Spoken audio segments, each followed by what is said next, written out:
कर्नाटक के बीजापुर शहर में बीदी बदी व्यापार संगठन द्वारा आयोजित श्री साईं बाबा महोत्सव के दौरान महानगर पालिका की कार्यशैली पर गंभीर सवाल उठाया गया है। व्यापार संगठन के पदाधिकारियों ने विकास कार्यों और वसूली को लेकर प्रशासन पर निशाना साधा। कर्नाटक के बीजापुर शहर में बीदी बदी व्यापार संगठन की ओर से श्री साईं बाबा का 15वां महोत्सव मनाया गया। इस अवसर पर आयोजित कार्यक्रम में व्यापारियों और संगठन के पदाधिकारियों ने महानगर पालिका की कार्य प्रणाली को लेकर नाराजगी जाहिर की। संगठन के जिला अध्यक्ष लाल साहब कार्बो ने महानगर पालिका पर विकास कार्यों में पारदर्शिता नहीं बरतने का आरोप लगाया। उन्होंने सवाल उठाया कि शहर के विकास के नाम पर कितना बजट खर्च किया गया, उसका वास्तविक लाभ जनता को क्यों नहीं दिखाई दे रहा।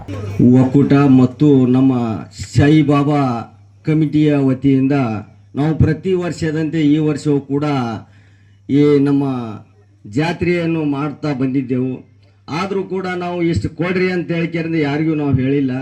ಇವತ್ತು ಒಂದು ಮಾತು ಎಲ್ಲಿ ಬತ್ತಪ್ಪ ಅಂತಂದ್ರೆ ನಮ್ಮ ಸಾಹೇಬ್ರು ಹೇಳಿದ್ರು, ಒಂದಲ್ ಸಾಹೇಬ್ರು, ನೀವು ಏನಾದರೂ ನೀವು ನಮ್ಮ ಸಮಸ್ಯೆಗಳನ್ನು ಕೇಳಕ್ಕೆ ಇವರಿಗೆ ಸರುವಿಲ್ಲ ಅಂತಂದ್ರೆ ನಾವು ಎಂತ ಕಾರ್ಪೊರೇಟರ್ ಅರ್ಜಿ ಕಳಿಸಿದ್ದೀವಿ ಅನ್ನೋದು ನಮಗೆ ತಲೆಗಿನಾಗಿರ್ಬೇಕು. ಯಾಕೆ ಇದು ಮಾತು ಹೇಳ್ತೀನಿ ಅಂತಂದ್ರೆ ನಾವು ಹಾಕಿದಂತ ಹೋಟೆಲ್ ತಗೊಂಡು ನಮ್ಮ ಕೆಲಸವನ್ನು ನೀವು ಮಾಡುವುದಿಲ್ಲಪ್ಪ ಅಂತಂದ್ರೆ ನಿಮ್ಮ ತಗೊಂಡು ನಮಗೆ ಏನ್ ಮಾಡಕ್ಕ. ನಾನು ಇಲ್ಲಿ SP ಅವ್ರಿಗೊಂದು ಮನವಿ ಕೊಟ್ಟೆ, DC ಅವ್ರಿಗೊಂದು ಮನವಿ ಕೊಟ್ಟೆ, ಆಯುಕ್ತರಿಗೊಂದು ಮನವಿ ಕೊಟ್ಟೆ. ಯಾವಾಗಪ್ಪ ಅಂತ ಹರ್ಷ ಶೆಟ್ಟಿ ಕಮಿಷನರ್ ಇದ್ರು ಆ ಟೈಮ್ದೊಳಗೆ ನಾ ಏನ್ ಮಾಡ್ತಂದ್ರೆ ಗೋದಾವರಿಯಿಂದ ಸೈನಿಕ್ ಸ್ಕೂಲ್ ಗೇಟ್ ಅವರಿಗೆ ಎಂಡಿಂಗ್ ಜೂನ್ ಆಗ್ಬೇಕು ಸರ್ ಅಂತ ಹೇಳಿದ್ರೆ ಹರ್ಷ ಶೆಟ್ಟಿ ಅವರು ಪುಣ್ಯ ಅವ್ರು ಹೆಂಗಿದ್ದಾರೋ ನನಗೆ ಗೊತ್ತಿಲ್ಲ, ಅವ್ರು ಎಂಡಿಂಗ್ ಜೂನ್ ಪಾಸ್ ಮಾಡಿ ಹೋದ್ರು. ಅದ ಮಾಡ್ಯಾರಿಲ್ಲ ಸಾಬ್ರೆ. ಆಮೇಲೆ ಬಬಲೇಶ್ವರ್ ನಾಕಾದಲ್ಲಿ 11 ಗಾಡಿ ಒಟ್ಟು ಗಾಡಿಗಳಿದ್ದು ಅವು ಸುಲ ತಗೊಂಡು ಬಂದ್ರೆ ಇಲ್ಲಿ ಹಾಕಿದ್ರು. ಎಲ್ಲಾ ಕಡೆದು ಇಲ್ಲಿ ಟ್ರಾಫಿಕ್ ಆಗ್ತದೆ ಅಂತ ಹೇಳಿದ್ರು. ಸರ್ ಇಲ್ಲಿ ಬಸ್ ಸ್ಟ್ಯಾಂಡ್ ಸುತ್ತ ಟ್ರಾಫಿಕ್ ಆಗೋದು ಬೇಕಾಗಿಲ್ಲ, ಒಂದೇ ಲೈನ್ ಹಿಡ್ಕೊಂಡು ಸೈನಿಕ್ ಸ್ಕೂಲ್ ಗೇಟ್ ಅವರಿಗೆ ವಿಶಾಲವಾಗಿದ್ದು 250 ಗಾಡಿಗಳನ್ನು ಕೊಡುವಂತ ಜಾಗ, ಕುಡಿಯುವ ನೀರು, ಛತ್ತು, ವಿದ್ಯುತ್ ಎಲ್ಲ ಸೌಕರ್ಯಗಳನ್ನು ಮಾಡಿ ಕೊಡ್ತೀವಿ ಅಂತ ಟರ್ಮ್ ಪಾಸ್ ಮಾಡಿ ಇಲ್ಲಿವರೆಗೆ ರೆಕಾರ್ಡ್ನೊಳಗೆ ನಮಗೆ ಜಾಗ ಅದ.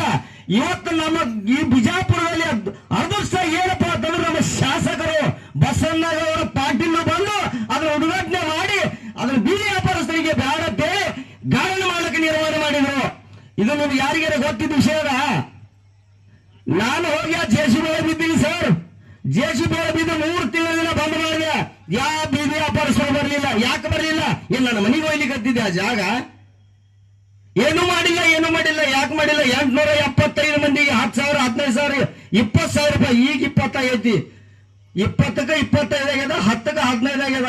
50 ಆದ್ಮೇಲೆ ಡೈರೆಕ್ಟ್ 1 ಲಕ್ಷ ರೂಪಾಯಿ ಅದ. ನೀವು ಫೈನಾನ್ಸ್ ತಗೋತೀರಿ ಅಂತ ಹೇಳಿದ್ರೆ ಕೇಂದ್ರ ಸರ್ಕಾರ ನಿಮಗೆ ಇದು PM ಸ್ವನಿಧಿ ಇದ್ರೊಳಗೆ ನೀವು ಕೊಟ್ಟಿದ್ದು ಈ ದುಡ್ಡು ತೋಳಕ್ಕೆ ನಿಮಗೆ ಯೋಗ್ಯ ಇಲ್ಲ. ಯಾಕೆ ಯೋಗ್ಯ ಇಲ್ಲಪ್ಪ ಅಂತಂದ್ರೆ ಡ್ಯೂ ಮಾಡ್ಲಾರಿ ಈ ದುಡ್ಡು ತಗೋಬೇಕು.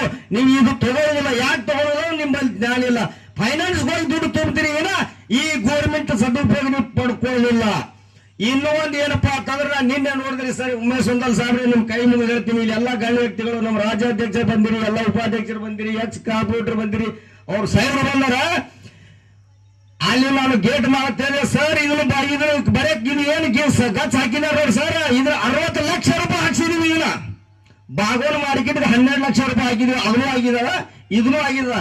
ಆ ಟೈಮ್ದಾಗ ಅವ್ರು ರಿಕ್ವೆಸ್ಟ್ ಮಾಡಿದ್ರೆ ಇದೇ ಮಕ್ಕಳೇ ಸಾಹೇಬ್ ಇದ್ರು, ಸರ್ ನಾವು ಜೆಂಡಾ ಹಾರಿಸ್ತೀವಿ, ಮೂಲಿಗೊಂದು ಜೆಂಡಾ ಕಟ್ಟ ಆಗ್ಬೇಕು, ಇಲ್ಲಿ ದಾರು ಕುಡಿತಾರ, ಅಲ್ಲಿ ಗೇಟ್ ಆಗ್ಬೇಕು, ಇಲ್ಲಿಂದ ಅಲ್ಲಿವರೆಗೆ ಬರೇ ಬೀರ್ ಬಾಟ್ಲಿ ಅದೇ ಬೀಳಕತ್ತಾವ, ಇಲ್ಲಿ ಬೀಳುದು ಬೇಡ, ಹೆಣ್ಮಕ್ಳು ಇಲ್ಲಿಂದ ಇಟ್ಟು ಸೊಡ್ಡ ಜಿಗ ಹೋಗ್ಯಾರಂದ್ರೆ ಅವ್ರು ಸರ್ ಇದು ಮಾಡ್ಬೇಕು.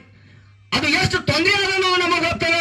ಆದ್ರೂ ಸರ್ 101 ಸಲ DC ಅವರು ಕೊಟ್ಟಿನಿ, SP ಅವರು ಕೊಟ್ಟಿನಿ, ಇದೇ ಆಯುಕ್ತರ ಕಮಿಷನರ್ ಕೊಟ್ಟಿನಿ, ಆದ್ರೂ ನಮಗೆ ಸ್ಪಂದನೆ ಮಾಡಿಲ್ಲ. ನಾವು ಏನು ಮಾಡಿದ್ದೀವಿ ತಾ ಮುಂದೆ ನಾವು ಇಡ್ತಾ ಇದ್ದೀವಿ ಸರ್.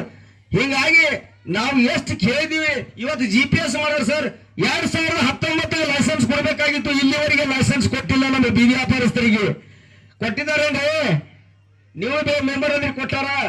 GPS ನಾವು ಮುಂದೆ GPS ಮಾಡಿವಿ ಸರ್, ಅದನ್ನು ಮಾಡಲಿಲ್ಲ.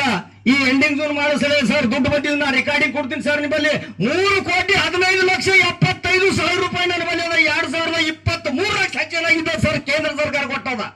ಈ ದುಡ್ಡು ಎಲ್ಲಿ ಹೋಯ್ತಂತ ನಾ ಕೌಲಿಗೆ ಮಾಡೋ ಮಾತಾಡ್ದೆ ಕೇಳಕ್ ಹೋದ್ರೆ ನಿನ್ನ ಮ್ಯಾಗ ಮಾನಾನಿ ನಾವು ಕೇಸ್ ಮಾಡ್ತೀನಿ, ನಿನ್ನ ಹೆಸರು ಬರೋದಕ್ಕೆ ನಾವು ಊರು ಹಾಕೋತೀನಿ. ಇದು ಎಲ್ಲ ಕಮಿಷನರ್ ಏನ್ ಮಾಡುದು, ಇವ್ನು ಸದಸ್ಯತ್ವ ರದ್ದು ಮಾಡು. ಸರ್ ನ್ಯಾಯ ಕೇಳಕ್ ಸದಸ್ಯತ್ವ ರದ್ದು ಮಾಡ್ತೀರಿ? ಇದು ಎಂತ ನ್ಯಾಯ ಹೇಳ್ರಿ? ಕೇಳಬಾರ್ದ? ನ್ಯಾಯ ಕೇಳುತ್ತಪ್ಪ. ಕೇಳಿದ್ರೆ ಇದೇ ಆಯುಕ್ತರು ಲಾಲ್ ಸಾಬ್ ಸುಮ್ಮನೆ ನಿನ್ ಏನಾಗಬೇಕಾಗಿದೆ ಆ ಕೆಲಸ ಮಾಡ್ಕೊಂಡು. ಸರ್ ನಾವು ಒಂದು ಮನುಷ್ಯ ಇಲ್ಲಿ ಕೂತು ಬೀದಿಯಲ್ಲಿ ವ್ಯಾಪಾರ ಮಾಡಿ ಬಳಿ ಚಳಿ ಏನೂ ಅಲ್ಲಾರ್ದೇನೆ ಮನಿ ಒಳಗೆ 10 ಮಂದಿ ಕೂತು ಉಡ್ತಾರಲ್ಲ ಅಂತವ್ರಿಗೆ ನಾವು ಊಟ ಹಾಕ್ತೀವಲ್ಲ, ಅದು ನಿಮ್ಗೆ ನೋಡುದಿಲ್ಲ. ನಾವ್ ಏನ್ ಮಾಡಿದ್ವಿ ತಪ್ಪ ಹೇಳ್ರಿ? ಇದು ಯಾಕಿದು ಈ ಮಾತು ಹೇಳ್ತೀನಿ ಸಿಟ್ನಲ್ಲಿ ಅಂತಂದ್ರೆ, ಸಾಹೇಬ್ರು ಹೇಳಿದ್ರು ನಿಮ್ಗೆ ಏನಾರೇ ಆಗಿದ್ರು ನಿಮ್ಗೆ ಹೇಳ್ರಿ ಅಂತೇಳಿ ನಾವು ನಾನಾ ಪರಿಯಿಂದ ಹೇಳಿದೀವಿ. ನಮ್ಗೆ ಏನೂ ಸಮಸ್ಯೆ ಬಗೆಹರಿದಿಲ್ಲ. ಇದು ಸರ್ 60 ಲಕ್ಷ ರೂಪಾಯಿ ಸರ್, ಒಂದಲ್ಲ ಎರಡಲ್ಲ. ಏನು ಒಂದ್ ಜೆಂಡಾ ಕಟ್ಟಿ ವಾಜಿ ಆಗ್ತಿತ್ತ? ಇದು ಕಟ್ಟಿಕೊಂಡ್ರೆ ಬ್ಯಾಡ ಆಗ್ತಿತ್ತ? ಹೆಣ್ಮಕ್ಳು ಎಲ್ಲಿ ಹೋಗ್ಬೇಕು ಸರ್? ಇಲ್ಲಿಂದ ಕಾಯಿಪಲ್ಲೆ ತರಕಾರಿ ಬಿಟ್ರೆ ದನ ಹೋಗ್ತದ, ದನ ತಿಂತ ಸರ್. ಹೆಂಗ್ ಮಾಡೋದು? ಅದು ಸಮಸ್ಯೆ ಬಹಳ.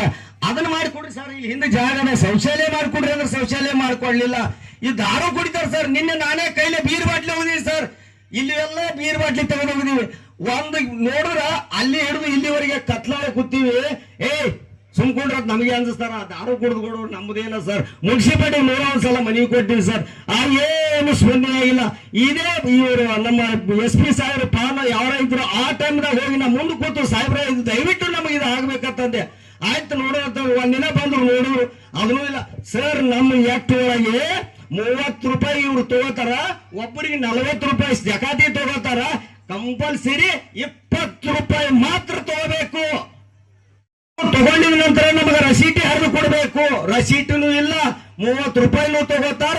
ತಗೊಳ್ಳಿಲ್ಲ ಅಂದ್ರೆ ಜಾಡಿಸಿನೂ ಹೊಡಿತಾರ ಸರ್. ಯಾರನ್ನ ಹೇಳ್ಬೇಕು ನಾವು? ಯಾರಿಗೆ ಹೇಳ್ಬೇಕು ಅಂದ ಕಾನೂನ? ಹಿಂಗಾಗಿ ನಾವು ಎಲ್ಲಾ ಕಡೆ ತಿರುಗಾಡಿ ಬ್ಯಾಸತ್ತು ಇವತ್ತು ನಾವು ಕಾಲದಿಂದ ಕೂತ್ಬಿಟ್ಟಿವಿ ಸರ್. ನಾವು ಯಾರಿಗೆ ಹೇಳಕ್ ಬಾಯಿ ಇಲ್ಲ. ಏನ್ ಮಾಡ್ಬೇಕು ಹೇಳ್ರಿ? ಇವತ್ತು ಅಲ್ಲಿ ಗೇಟ್ ಹಾಕತ್ತ ಹೇಳಿದ್ರಿ, ಗೇಟ್ ಹಾಕಲಿಲ್ಲ. ಇದು 60 ಲಕ್ಷ ರೂಪಾಯಿ ಆಗ್ತದೆ ಹೇಳ್ರಿ. ಇಲ್ಲಿದು 60 ಲಕ್ಷ ರೂಪಾಯಿ ಗಚ್ಚದೇನು ಹೇಳ್ರಿ? ಕಲರ್ ಮಾಡುತ್ತೇನೆ ಕಮಿಷನರ್ ಸಾಹೇಬ್ ಅಂದಿತ್ತು.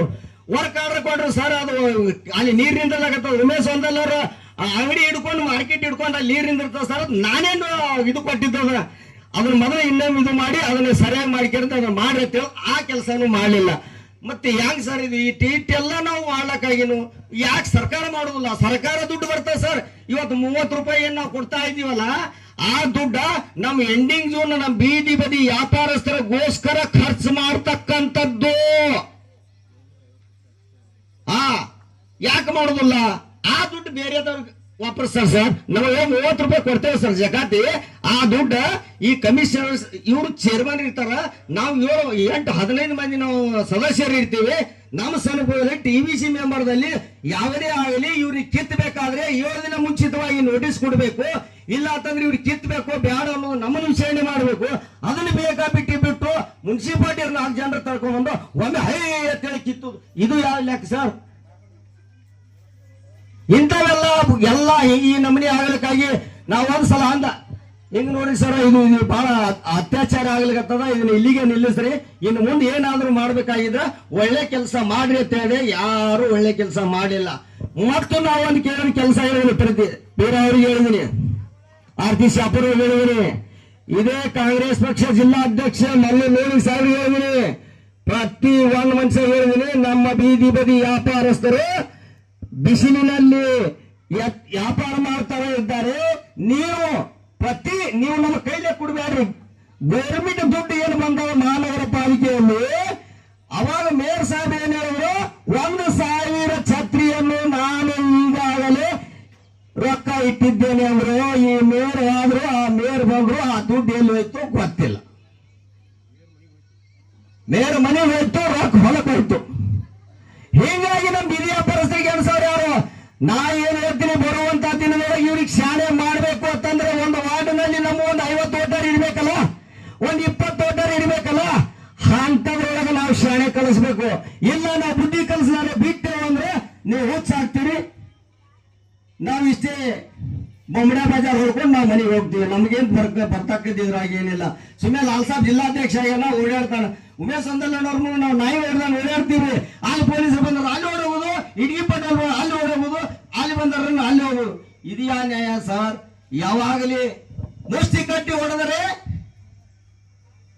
ಏನು ತೋರಿಸ್ತದೆ? ಇದು ಒಕ್ಕಟ್ಟು ತೋರಿಸ್ತದ. ನೀವು ಒಕ್ಕಟ್ಟು ತೋರಿಸುವಂತ ಮಾತೇ ಪ್ರಶ್ನೆ ಇಲ್ಲ ನಿಮ್ಮಲ್ಲಿ.